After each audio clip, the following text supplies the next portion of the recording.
Hello, my friend, and welcome to Pro Wrestling Daily. My name is Aaron Machbitz. Let's talk about the March 13th edition of Friday Night SmackDown. Now, was it the best episode of Friday Night SmackDown ever?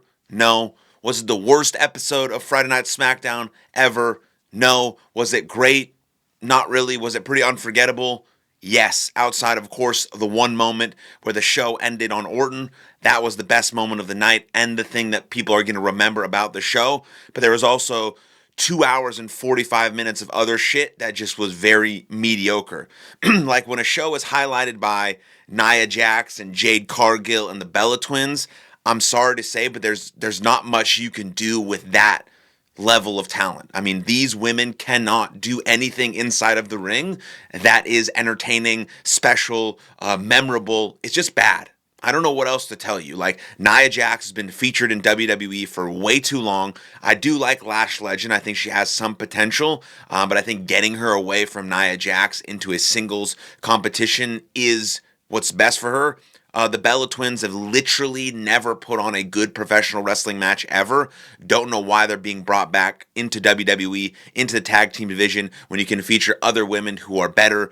And I've said so much about Jade Cargill that I am so excited for WrestleMania 42, simply so I can see Rhea Ripley take that title away from her and never have to see Jade Cargill as WWE champion again. And so when you have those types of women being heavily featured on the show, it does become a very forgettable show, with something that I think they should do something about. But WWE loves Nia Jax and the Bella Twins and Jade Cargill, and I just don't understand when they should be featuring better performers. Tiffany Stratton is better. She's not amazing, but she is better, right? Chelsea Green is entertaining and amazing and better.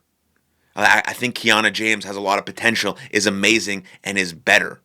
There are women on the roster who are better, who are more entertaining than giving the same spots over and over and over to Nia Jax and bringing the Bella Twins back and featuring Jade Cargill and thinking she's some sort of superstar just because of the way she looks. Well, she has no other good qualities as a professional wrestler that make her entertaining. Again, I do not know her as a person. This is not an attack on her personal character. I think she's probably a lovely, great human being who does great things in the world. But specifically speaking, as a sports entertainer and a professional wrestler, she sucks. She's bad. And so that stuff in itself kind of watered down the show. I thought it was an entertaining segment when Drew McIntyre quit WWE, even though he quit WWE in kind of the exact same format in 2024. So now WWE is just kind of recycling creative. Then he comes back, he attacks Jacob Fatu, and now you assume at WrestleMania, we're going to get some version of that.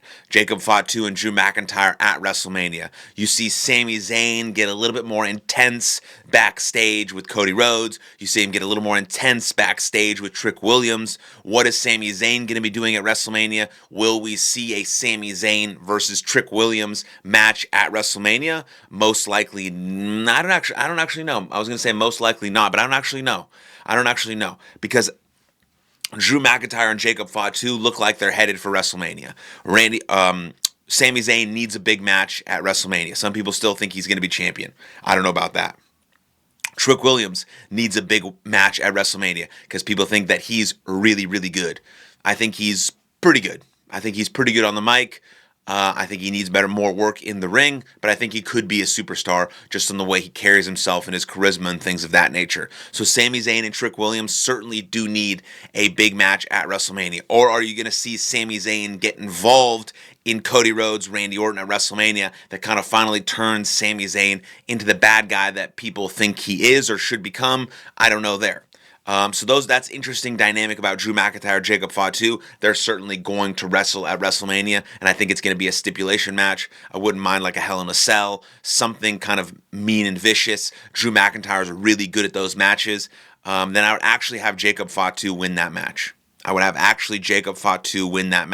If you see Jacob Fatu as a future world champion, WWE or world champion, you have him beat Drew McIntyre at WrestleMania, because Drew McIntyre is kind of like, he floats in that area of like top guy, super top guy. He lives in that kind of gray area, kind of like Gunther at the same time, where some losses may not hurt them because Drew McIntyre is kind of one of the best in the world, and people know that at this point. And so I do think if you have Jacob Fatu and Drew McIntyre wrestle, Jacob Fatu wins, and then Gunther's still up in the air for his WrestleMania. Sami Zayn's still up in the air for his WrestleMania match, and so is Trick Williams. And then I've talked about Obafemi and Brock Lesnar. Now let's move on to the Miz and the Jelly Roll segment. Fine. I don't think any WWE fans specifically asked for Jelly Roll. You know what I mean? WWE asked for Jelly Roll, and now Jelly Roll is here. I'm not sure any WWE fans were like, fucking, we need Jelly Roll. He's going to make everything better. We fucking need Jelly Roll. But Jelly Roll comes out, and so in my brain, it's probably going to be like Danhausen and Jelly Roll versus Kit Wilson and The Miz at WrestleMania, potentially. Is that what we're going to see? That's the kind of the comedy match. That's the match that kind of simmer everything down. Will that be Danhausen's very first match in WWE at WrestleMania? Danhausen and Jelly Roll versus The Miz and Kit Wilson. Is that going to be the match of the night? Is that going to be the match of WrestleMania? Now, I don't know if that's going to happen. I'm just speculating here with you on this show. But based on what we've seen from Danhausen and The Miz, maybe that'll happen. It could be very entertaining. I think Kit Wilson is extremely, extremely entertaining. I think The Miz is the most underrated WWE superstar of all time, and people will not recognize that until he retires and goes into the Hall of Fame, about just what he's able to do, what he's able to make work, his range. Absolutely incredible. So maybe that's a tag team match we see at WrestleMania, because not every single match at WrestleMania has to be high intense. Oh my God, the pressure's on the line. This is the biggest match of their career. There's got to be matches that are just entertaining for a casual fan, that kind of slow everything down, that lower the temperature a little bit, then you bring it back up. And so I think that could be entertaining. So that was a fine part of SmackDown. Jelly Roll's going to be there again next week. Kit Wilson's going to call him out. We'll see what's going to happen then. Then, of course, the show ends with Cody Rhodes and Randy Orton, the contract signing. Randy Orton goes nuts. Best part of the show by far. I mean, every single year, though, Cody Rhodes gets bloody. First, he gets bloody by The Rock for WrestleMania 40. Then he gets bloody by the John Cena for WrestleMania 41. Now he's getting bloody by Randy Orton for WrestleMania 42.